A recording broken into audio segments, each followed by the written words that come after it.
Obviously, September, right, pretty much where we are right now is where gold finds traction and takes off into October. And the daily chart is like teed up perfectly for this. It's just had like a 2 week pause. It's faded into the 20-day moving average, which naturally acts as support. Seasonality wise, for some reason, everybody wants to buy it right now this time of year and wants to drive it up. So, I mean, I like gold. Gold should rally potentially, into the end of the year, obviously not in a straight line, but I'm expecting in the next 2 weeks, we should hit 2,700, or at least in December, once this upward whole trend seasonality wise has moved in. So everything is pointing to 2,700 roughly on. Over the past decade, gold's price has experienced significant fluctuations. In the early 2010s, gold prices were relatively high, reaching an all-time peak of approximately $1,900 per ounce in September 2011. This surge was driven by the aftermath of the global financial crisis, which led investors to seek gold security amidst economic uncertainty and fears of inflation. Internationally recognized technical analyst and founder of Technical Traders Ltd, ChrisVermeulen highlights that gold will start its rally heading into October. Despite some market hesitation, he notes that gold has held steady while predicting an imminent surge toward the 2,700 range, potentially within the coming week. Today, the price of precious metals sits at around $2,530, a drastic increase of 53% in under 2 years. Gold has outperformed all other asset classes during periods of equity market stress, achieving higher historical compounded returns than treasuries. While mentioning a strategic move, Chris outlines that the 2,700 level aligns with a long-term measured move, reflecting a 20-year cycle. He predicts that once gold reaches this point, it may coincide with the stock market nearing its peak. As of December 2023, U.S. stocks had an average 10-year return rate of 12.75%, whereas gold had a return rate of 4.57%. However, this correlation can reverse moving forward. In his assessment, Chris emphasizes that we are at a critical moment with major cycles in play, particularly in precious metals. He points out a recent three-wave correction in silver and views it as a setup for a potential rally. Silver's role in modern industry cannot be overstated. Given the unprecedented demand for silver across multiple industries, combined with a supply deficit that shows no signs of abating, the case for silver is stronger than ever. It is essential to the global industry's future, and there's no way to make more of it. Now, we present the clips of ChrisVermeulen's insights from his recent interview.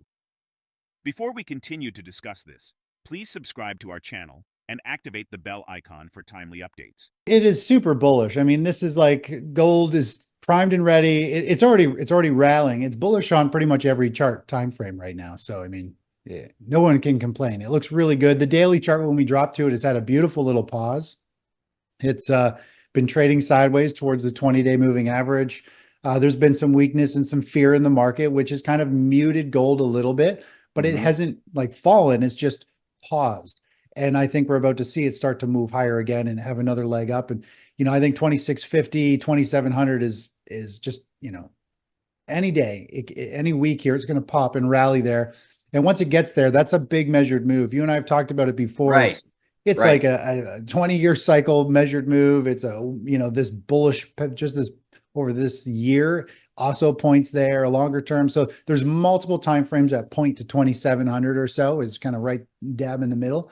And once it reaches that, I do think the stock market will probably have topped or very close to top. And I don't think gold will go a whole lot higher until I think we have a financial reset. And this is something you and I have been talking about for really a couple of years as this, when we look at gold here on the monthly chart, we've been in this multi-year consolidation. And, this measured move just based on this low and this rally and this pullback is still telling us 2,700. And this is going back, we started to map this out somewhere over here in 2023 saying 2027 is the next major measured move. And if we were to take that from this high to this low, it also gives us the same one. That's like a 24-year pattern that plays out. So it's going to be really interesting. We hit that level, how gold reacts at that point. And I think it'll be a turning point, not just for gold, but it'll be a turning point for the economy, a lot of assets. I think things always have a weird way of lining up, right? And they all happen together. I mean, I think we're in a time with the major cycles at play and, major bull market cycle, I think coming to an end, a stage 3 top, the economy about to go for a downswing. Everything is coming together for precious metals to be in this sweet spot.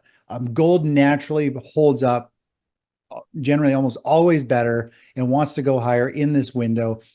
Silver should follow suit. Now, this beautiful run up and this kind of 3-wave correction is a very good sign. It's actually this little 3-wave correction right here that breaks this low that spooks a lot of people out. We can see there was a lot of fear and people bailed out of the play. And now it's trying to stabilize and build a launch pad and a base to start the next run, because technically, this is we can use Fibonacci measured move where we would draw these lines, and it points us to $34 to $36 an ounce, fairly conservative for silver. So silver, I mean, it needs that rocket ship to get sparked to take off. And it's a more not a conservative, it's a more aggressive play. That fear in the markets will pull it down. It's not quite the same global safe haven play as gold, which is why it's more volatile. And it's a tiny market. But overall, I mean, it's like trading silver to me is like a junior microcap stock, it's just totally different than gold. Gold is like a big, large cap, that big moving beast that's stable. And then silver's the microcap of them. And once it starts to run, it's going to be pretty good. It's bounced off the 50-day here. And I think this multi-wave correction is enough to shake things up, confuse people.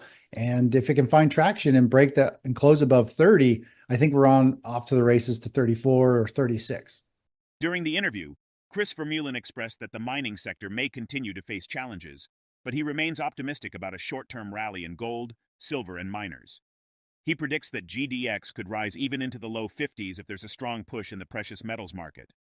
The VanEck Gold Miners ETF is up 24% year-to-date, driven by rising gold prices due to geopolitical tensions, central bank buying, and falling interest rates. This rising gold price offers a potential boost to gold miners, enhancing their profitability. This makes GDX an interesting prospect for investors seeking to profit from the rising gold price. However, Chris mentions a temporary struggle and foresees a potential market correction that could bring GDX back down. According to him, seasonal trends also suggest strong buying interest around this time of year. I think the miner space is still going to have a lot of struggles. I do think gold, silver, and miners here, I think we could see GDX maybe push up to 45, maybe squeeze like up into the low 50s if we get one more final like real kick, real push in the precious metal space. But overall, I mean, we had this major top, and then really it went into this major bottoming formation where it carved out a bottom forever.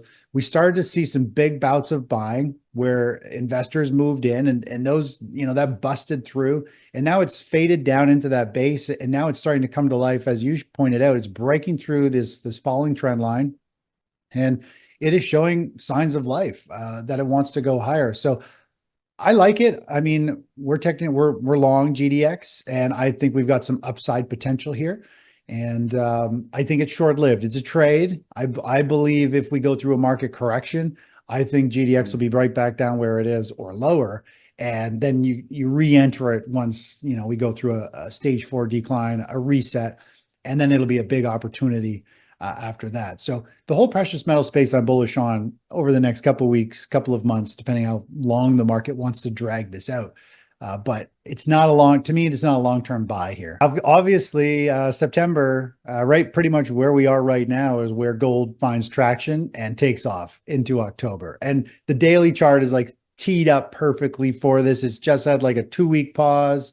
It's faded into the 20-day moving average, which naturally acts as support.